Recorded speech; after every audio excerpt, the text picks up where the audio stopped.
এখানে আলু, সাজনা, আলু বেগুন আছে। মাছ রান্না করব আর পাকিস্তানি মুরগির ঝোল রান্না করব আর ডাল রান্না করব। আমি মুরগিগুলো এইভাবে কেটে রাখছিলাম, টুকরা করতে পারি না, এখন এই টুকরা করে নিব। বন্ধ এখানে বেরিয়ে পারবো। রান্না হচ্ছে বন্ধুরা, আলু বেগুন সাজনা দিয়ে কষিয়ে নিচ্ছি সব মশলা দিয়ে। টমেটো দিব, ধনেপাতা দিব।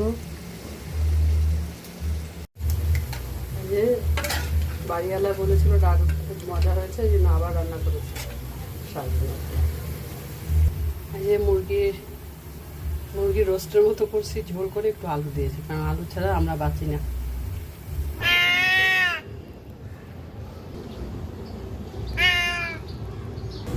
আমি এখন খাবার বেড়ে নেবো সবার জন্য।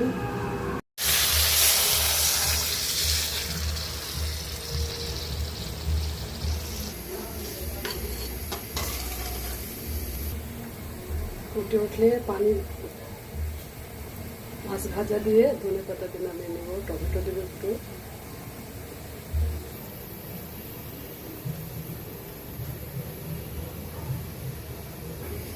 আমাদের দুজনের জন্য দুইটা, আমি লেজা আর বাড়িওয়ালার জন্য মাছ। তুমি ফুটলেই হয়ে যাবে।